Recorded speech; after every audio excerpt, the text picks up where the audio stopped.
हम knowledge base channel पर आपका स्वागत करते हैं।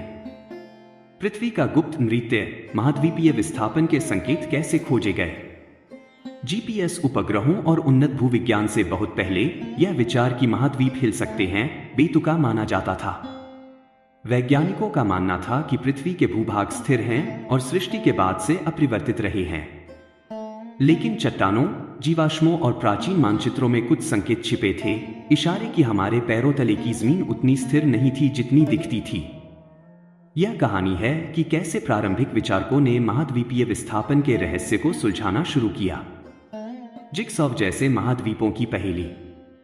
पहला संकेत एक ऐसे अवलोकन से मिला जो इतना सरल था कि एक बच्चा भी देख सकता था।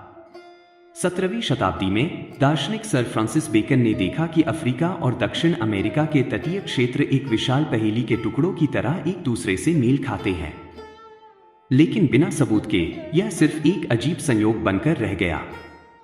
लगभग 2 शताब्दियों बाद जर्मन वैज्ञानिक अलेक्जेंडर वॉन हम्बोल्ट ने भी यही समानता देखी और सोचा, क्या ये महाद्वीप कभी एक साथ जुड़े हुए थे?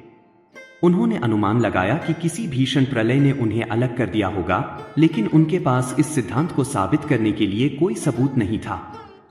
वैज्ञानिक समुदाय ने इसे कल्पनाशील बताकर खारिज कर दिया। जीवाश्म जो तर्क को चुनौती देते थे।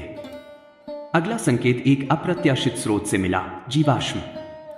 1800 के दशक के अंत में भूवैज्ञानिकों ने विशाल महासागरों से अलग हुए महाद्वीपों पर एक जैसे पौधों और जानवरों के जीवाश्म खोजे।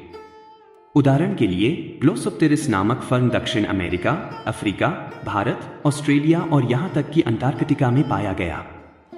यही प्रजाति इतने दूरदराज के स्थानों पर कैसे मौजूद हो सकती है? कुछ वैज्ञानिकों ने सुझाव दिया कि शायद कभी भूमि सेतु महाद्वीपों को जोड़ते थे, लेकिन इससे सवाल ही बढ़े। ये सेतु गए कहां? अगर महाद्वीप हमेशा अलग थे, तो जीवाश्म इतने सटीक कैसे मेल खाते हैं? एक मौसम वैज्ञानिक का साहसिक विचार।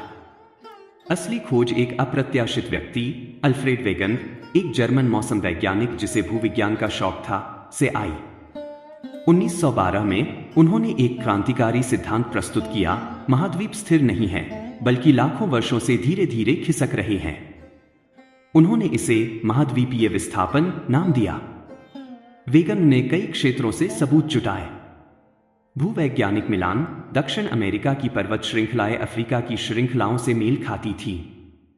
जलवायु के संकेत, अंटार्कटिका में उष्णकटिबंधीय पौधों के जीवाश्म मिले, जो दर्शाता था कि वह कभी गर्म क्षेत्र में रहा होगा। चट्टानों की परतें, अटलांटिक के दोनों ओर एक जैसी अवसादी चट्टानें पाई गई। लेकिन इतने ठोस तर्कों के बावजूद वेगन को भारी विरोध झेलना पड़ा। भूवैज्ञानिकों ने उनका मजाक उड़ाया, पूछा, कौन सी शक्ति इतने बड़े महाद्वीपों को हिला सकती है? बिना किसी स्पष्ट तंत्र के उनका सिद्धांत खारिज कर दिया गया। गायब पहेली, प्लेट टेक्टोनिक्स। वेगन की 1930 में मृत्यु हो गई और वे अपने विचारों को स्वीकार होते नहीं देख पाए। 1960 के दशक तक समुद्र तल के फैलाव और प्लेट टेक्टोनिक्स की खोज के बाद वैज्ञानिकों ने समझा कि महाद्वीप कैसे खिसकते हैं। पृथ्वी की पपड़ी विशाल प्लेटों में टूटी हुई थी, जो पिघले हुए पत्थर पर तैर रही थीं और धीरे धीरे खिसक रही थी।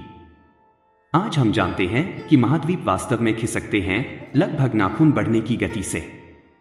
कभी उपहास का पात्र बना यह सिद्धांत आधुनिक भूविज्ञान की नींव बन चुका है। महाद्वीपों के विस्थापन से सीख। महाद्वीपीय विस्थापन की कहानी हमें सिखाती है कि महान वैज्ञानिक विचार अक्सर फुसफुसाहटों के रूप में शुरू होते हैं, संकेत जो सामने ही छिपे होते हैं। पृथ्वी के इस गुप्त नृत्य को समझने के लिए जिज्ञासा, दृढ़ता और पुरानी मान्यताओं को चुनौती देने का साहस चाहिए था। और कौन जाने, शायद अगली बड़ी खोज कहीं किसी अनदेखे संकेत में दबी हो, बस किसी सही दिमाग का इंतजार कर रही हो। लाइक करें, सब्सक्राइब करें और अधिक आश्चर्यजनक खोजों के लिए घंटी दबाएं। धन्यवाद।